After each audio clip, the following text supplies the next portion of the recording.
করে ব্যাকটেরিয়া নিয়ে অন হয়েছে তো না চলছে না ঠিক আছে ব্যাকটেরিয়া নিয়ে কিন্তু তোমাদের আগের দিনও আলোচনা করা হয়েছে ব্যাকটেরিয়াগুলি হচ্ছে এক ধরনের কি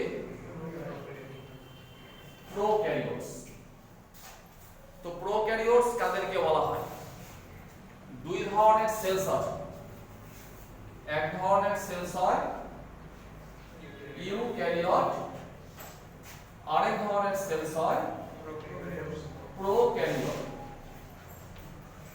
ইউক্যারিওট হচ্ছে সেই সমস্ত সেলস উইথ নিউক্লিয়াস ঠিক আছে আর প্রোক্যারিওটিক সেলস হচ্ছে সেগুলি সেল যেগুলি সেলে কোনো নিউক্লিয়াস হয় না বাস এটা একটা বেসিক ডিফারেন্স যেটা তোমাদের মনে রাখতে লাগবে সাথে আরো বহু অ্যাডিশনাল ডিফারেন্স পয়েন্টস আছে কিন্তু মেইন যেটা ডিফারেন্স পয়েন্ট সেটা হচ্ছে eukaryotic cells with nucleus prokaryote যেগুলি cells without nucleus second difference হচ্ছে ইউক্যারিওট সেলসের মধ্যে যে ডিএনএ পাওয়া যায় এই ডিএনএ এর সঙ্গে কোন প্রকার প্রোটিন যুক্ত হয়ে থাকে হিস্টোন প্রোটিন ঠিক আছে কিন্তু প্রোক্যারিওট যেগুলি সেল যেমন ব্যাকটেরিয়া এর মধ্যে তুমি যেটা ডিএনএ পাবে দ্যাট ইজ উইদাউট কি প্রোটিন হয় হিস্টোন প্রোটিন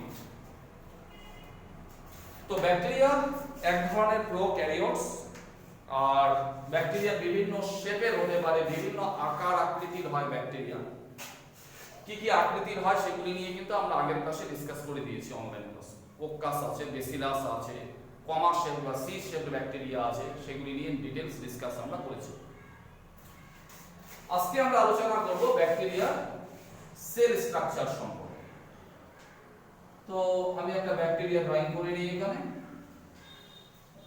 ব্যাকটেরিয়া তো বিভিন্ন শেপের হয়ে থাকে তো আমি একটা বেসিলাস ব্যাকটেরিয়া ড্রয়িং করলাম বেসিলাস ব্যাকটেরিয়াগুলি এরকম রড শেপ হয় আচ্ছা এটা মনে রাখবে অল্প আগে আমি বলেছি ব্যাকটেরিয়াগুলি কি টাইপের সেল হয় এগুলি প্রোক্যারিওটস আর ব্যাকটেরিয়াগুলিকে কোন কিংডমের মধ্যে রাখা হয়েছে they are placed in Monera kingdom Monera কিংডমটাকে কে ইন্ট্রোডিউস করেছিলেন বিজ্ঞানী কোপল্যান্ড ঠিক আছে এই পার্টিকুলার মনেরা কিংডমটাকে কেন তৈরি করা হয়েছিল যেগুলি ইউনিসেলুলার যেগুলি প্রোক্যারিওটস তাদেরকে রাখার জন্য একটা ট্যাক্সোনমিক গ্রুপ ক্রিয়েট করা হয় আর সেটাকে বলা হয় মনেরা ঠিক আছে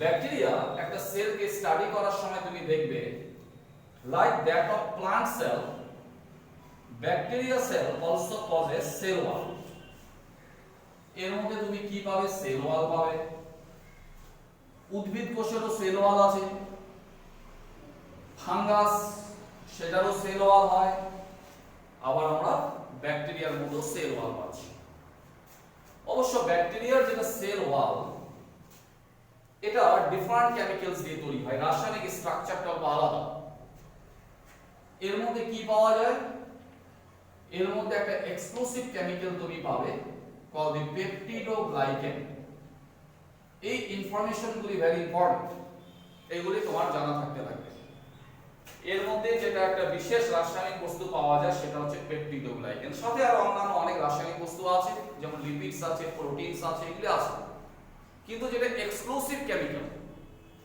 সেটা হচ্ছে কি পেপটিডোগ্লাইকেন তো সেল ওয়াল তুমি পাবে এবার আগামী ক্লাসগুলোতে পরবর্তী ক্লাসগুলোতে আমরা আলোচনা রাখবো সেখানে তোমরা জানতে পারবে ব্যাকটেরিয়া দুই ধরনের হয় একটা হচ্ছে গ্রাম পজিটিভ ব্যাকটেরিয়া একটা হচ্ছে গ্রাম নেগেটিভ ব্যাকটেরিয়া এইগুলি বিষয়ে তোমরা নেক্সট ক্লাসগুলি যখন আমরা চলবে সেগুলির মধ্যে তোমরা জানতে পারবে শুধু আমি এখানে দুটো টাইপের নাম এজন্যই বলছি যে গ্রাম পজিটিভ আর গ্রাম নেগেটিভ শ্রেণীর যেগুলি ব্যাকটেরিয়া আছে তার যেগুলি সেল ওয়াল তার গঠনের মধ্যে কিছু পার্থক্য থাকে তার যেটা কেমিক্যাল কম্পোজিশন তার মধ্যে কিছু ডিফারেন্স আছে যেগুলি বিষয় নিয়ে এখন আমি আলোচনা করছি না পরবর্তী ক্লাসে আমরা আলোচনা করব কিন্তু মনে রাখবে এই সেল ওয়াল কিন্তু সব ব্যাকটেরিয়ার একই না এর যেটা রাসায়নিক কম্পোজিশন এর যেটা স্ট্রাকচার তার মধ্যে কিন্তু ডিফারেন্স আছে যখন আমরা এই দুটো শ্রেণীর ব্যাকটেরিয়া নিয়ে পড়াশোনা করব ঠিক আছে তখন বুঝতে পারবে তোমরা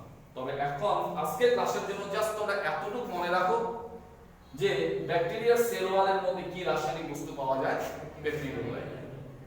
তেমনি প্লান্টের সেল ওয়ালের মধ্যে কি রাসায়নিক বস্তু পাওয়া যায়, সেলুলোজ, হেমিসেলুলোজ, পেকটিন আছে। ফাঙ্গাস অর্থাৎ যেটা ভেগুর, এর সেল ওয়ালের মধ্যে আমরা কি রাসায়নিক বস্তু পাই, কাইটিন। এরকম কিছু ছোট ছোট ইনফরমেশন তোমাদের মনে রাখতে লাগবে, ঠিক আছে? এরকম ডাক্তার হওয়াটা বড় কঠিন কাজ না, সহজে হয়ে যায়, ছোট ছোট কথাগুলি মনে রাখলে হতে পারে। তো এইগুলো ব্যাকটেরিয়ার সেল ওয়াল। এবার ঠিক সেল ওয়ালের পরে আমরা কি পাবো, সেল মেমব্রেন। ওকে, তো সেল মেমব্রেনটা কি হয়, ব্যাকটেরিয়ার সেল ওয়ালের সঙ্গে জায়গায় জায়গায় এরকম লেগে থাকে, আর কোন কোন জায়গায় সেল ওয়াল আর সেল মেমব্রেনের মাঝখানে কিছু গ্যাপও থাকতে পারে, এরকম গ্যাপও থাকতে পারে। এটা হচ্ছে সেল মেমব্রেন। এই সেল মেমব্রেন। সেল মেমব্রেন অন্যান্য সেলের মতই এটাও কি কেমিক্যালস দিয়ে তৈরি হয়েছে, দিস ইজ সেল মেমব্রেন। আর এটা তৈরি হয় লিপিড, এর মধ্যে আছে কি প্রোটিন এক্সেট্রা, ঠিক আছে? লিপিড আছে, প্রোটিন আছে, এগুলি দিয়ে তার সেল মেমব্রেনটা তৈরি হয়। আচ্ছা, এখানে আরেকটা কথা আমাকে বলতে লাগছে, সেটা হচ্ছে ব্যাকটেরিয়ার যেটা সেল ওয়াল, সেল ওয়ালের বাইরে একটা স্টিকি পানির মতন একটা বস্তু, একটা স্লাইম লেয়ার একটা পাওয়া যায়। সেল ওয়ালের বাইরে আরেকটা লেয়ার তুমি পাবে, এটা পানির মতন হয়, অল্প স্টিকি হয়। এই যেটা layer, this is called slime layer, এটাকে বলা হয় স্লাইম লেয়ার।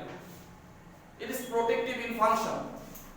এটা ব্যাকটেরিয়া কোষটাকে আনফেভারেবল যেগুলি এনভায়রনমেন্টাল ফ্যাক্টর, তার থেকে ব্যাকটেরিয়াকে প্রোটেক্ট করে।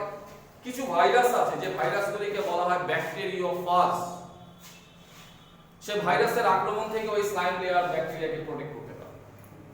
প্লাস এই স্লাইম লেয়ারটা থাকার জন্য কি হয়, ব্যাকটেরিয়া সেলের ভিতরে যেটা সাইটোপ্লাজম, এটা শুকায় না, ড্রাই হয়, ঠিক আছে? তো this slime layer is protective in function.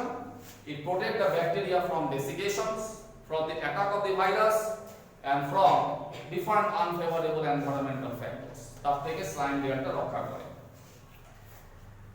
আমরা যে অ্যান্টিবায়োটিক খাই ব্যাকটেরিয়াগুলিকে মারার জন্য, তো কিছু কিছু ব্যাকটেরিয়ার স্লাইম লেয়ারের রাসায়নিক স্ট্রাকচারটা এরকম that it can protect the bacteria from the effect of antibiotics.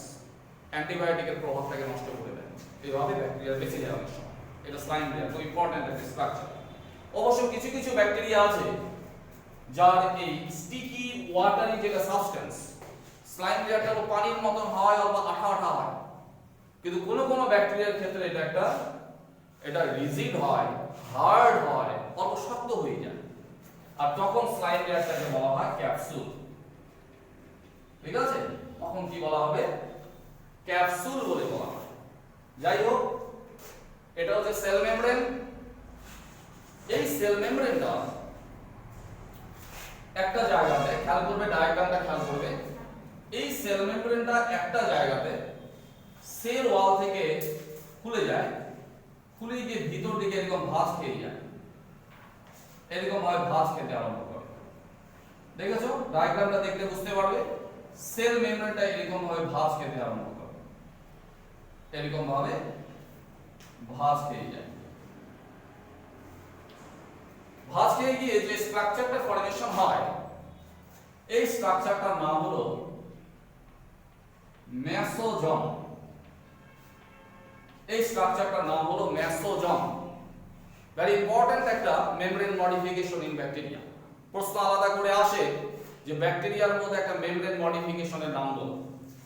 তো ব্যাকটেরিয়ার যেটা সেল মেমব্রেন, এটা মডিফাই হয়ে যে স্ট্রাকচারটাতে পরিণত হয়, that structure is known as mesosome. এই পার্টিকুলার স্ট্রাকচারটার অনেক ফাংশনস আছে। কি কাজ করে এটা? Active carries the respiratory enzymes. এর মধ্যে দেখো, ব্যাকটেরিয়াকে আমি অল্প আগে বলেছি এগুলি প্রোক্যারিওটস। প্রোক্যারিওটস মানে ব্যাকটেরিয়ার মধ্যে কোনো ধরনের মাইটোকন্ড্রিয়া হয় না, ইনফ্যাক্ট ব্যাকটেরিয়ার মধ্যে কোনো মেমব্রেন এনভেলপ কোনো স্ট্রাকচার হয় না। ওকে, মনে রাখবে এটা, ব্যাকটেরিয়ার মধ্যে কোনো মাইটোকন্ড্রিয়া নেই। তাহলে ব্যাকটেরিয়া কি করে এটিপি তৈরি করবে? এটিপি তাহলে তৈরি হবে কোথায়? এটিপি তৈরি হওয়ার জন্য যেগুলি এনজাইম সিস্টেমের দরকার, সেই এনজাইমগুলি কোথায় থাকবে? সেই সমস্ত রেসপিরেটরি এনজাইমসগুলি কোথায় পাওয়া যায়? Mesosome. It carries the respiratory enzyme. Second হচ্ছে ব্যাকটেরিয়ার যেটা কমন রিপ্রোডাকশন মেথড, ব্যাকটেরিয়া কি করে রিপ্রোডাকশন করে, ব্যাকটেরিয়া কি করে সংখ্যায় বাড়ে। ইনফ্যাক্ট ব্যাকটেরিয়ার মধ্যে সেক্সুয়াল রিপ্রোডাকশনও হয়, but that is not a true sexual reproduction, that is called parasexuality in bacteria or genetic recombination. তিনটা প্রসেসে ব্যাকটেরিয়ার মধ্যে সেক্সুয়াল রিপ্রোডাকশন হচ্ছে: কনজুগেশন, ট্রান্সফরমেশন, ট্রান্সডাকশন, যেগুলি বিষয় পরে জানতে পারবা, এখন নামগুলি শুধু অল্প কানে ঢুকুক তোমাদের, ঠিক আছে? কিন্তু bacteria mainly reproduce by binary fission. Binary fission মানে একটা ব্যাকটেরিয়া আছে, মাঝখানে কি হয়, এটা টুকরা হয়ে যায়। টুকরা হয়ে কয়টা হয়ে গেল? দুটা হয়ে গেল। এটা আছে, এটা মাঝখানে টুকরা হয়ে যাবে। এইভাবে ব্যাকটেরিয়া কি হয়? রিপ্রোডাকশন করে। This process of reproduction is known as binary fission. Binary কথার অর্থ হচ্ছে দুটা, টু। ফিশন মানে স্প্লিটিং, টুকরা হয়ে যাওয়া। তো ব্যাকটেরিয়া সরাসরি মাঝখানে টুকরা হয়ে দুটা হয়ে যায়। এইভাবে ব্যাকটেরিয়ার মধ্যে রিপ্রোডাকশন চলে। তো এখন ব্যাকটেরিয়া যদি মাঝখানে টুকরা হতে লাগে, তাহলে মাঝখানে একটা পার্টিশন তৈরি হতে লাগবে। তো মাঝখানে পার্টিশনটা তৈরি হবে কি দিয়ে? এই যে তুমি মেসোজোম স্ট্রাকচারটা দেখছো না, এখানে কি হচ্ছে? সেল মেমব্রেন এখানে ভাঁজ খেয়ে আছে। এই মেসোজোমটাই কি করবে? ব্যাকটেরিয়ার মাঝখানে একটা পার্টিশন ফর্মেশন করে দেয়। মেসোজোম দিয়ে ব্যাকটেরিয়ার মাঝখানে একটা পার্টিশন তৈরি হয়, ফলে ব্যাকটেরিয়ার যেটা সাইটোপ্লাজম, এটা দুটা ভাগে কি হয়? ভাগ হয়ে যায়। This is binary fission. শুধু তাই হয় না, ব্যাকটেরিয়ার ভিতরে যেটা ফলস নিউক্লিয়াস থাকে, যেটাকে আমরা নিউক্লিওয়েডস বলি, ব্যাকটেরিয়ার যেটা ক্রোমোজোম। তো বিফোর বাইনারি ফিশন, ব্যাকটেরিয়া সেলটা মাঝখানে টুকরা হয়ে যাওয়ার আগে এর ভিতরে যেটা ক্রোমোজোম আছে, সেটা সংখ্যায় দুটা হয় by a process called the DNA replication. একটা ক্রোমোজোম থাকে, সংখ্যায় কি হবে? দুটা হবে। বাই এ প্রসেস, ওর জন্য একটা প্রসেস আছে, সেই প্রসেসটার নাম হচ্ছে ডিএনএ রেপ্লিকেশন। নাম, প্রসেসটার নাম মনে রাখো। প্রসেসটা সম্পর্কে এখন জানার দরকার নেই, পরে জানতে পারবে, ঠিক আছে? তাহলে একটা ব্যাকটেরিয়ার মধ্যে একটা ক্রোমোজোম থাকে, কিন্তু বাইনারি ফিশনের আগে ক্রোমোজোম কয়টা হয়ে যায়? দুটা। মেসোজোম কি করে? এই ডুপ্লিকেটেড ক্রোমোজোমগুলোকে কি করে? সেপারেশন করে দেয়। সেপারেট করে দিয়ে মাঝখানে কি ফর্মেশন করে দেয়? একটা পার্টিশন, যার ফলে ব্যাকটেরিয়াটা ভাগ হয়ে কি হয়? দুটা হয়ে যায়। কাজে মেসোজোম একটা ইম্পর্টেন্ট স্ট্রাকচার, ঠিক আছে? অবশ্য গ্রাম পজিটিভ ব্যাকটেরিয়াতে মেসোজোমটা ভেরি প্রমিনেন্ট দেখা যায়, আর গ্রাম নেগেটিভ ব্যাকটেরিয়াতে এই মেসোজোম বলে স্ট্রাকচারটা এত প্রমিনেন্ট না। কিছু ডিফারেন্স আছে গ্রাম পজিটিভ নেগেটিভ ব্যাকটেরিয়ার মধ্যে, আমরা অবশ্যই পরে দেখব, আমরা শিখব। এবার চলে আসি আমরা ব্যাকটেরিয়ার ক্রোমোজোম নিয়ে। আসলে ব্যাকটেরিয়ার যেটা সাইটোপ্লাজম, তার মধ্যে স্ক্যাটার্ড অবস্থাতে তুমি এরকম কিছু একটা স্ট্রাকচার দেখতে পাবে। এরকম ধরনের একটা কিছু স্ট্রাকচার তোমার চোখে পড়বে, ঠিক আছে? এই ধরনের একটা স্ট্রাকচার চোখে পড়বে তোমার। এই যে স্ট্রাকচারটা আমি ড্রয়িং করলাম না, এটা হচ্ছে ব্যাকটেরিয়ার ফলস নিউক্লিয়াস।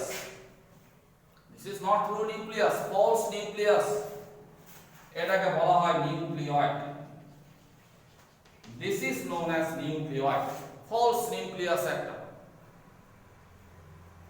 যেটা চারদিকে কোনো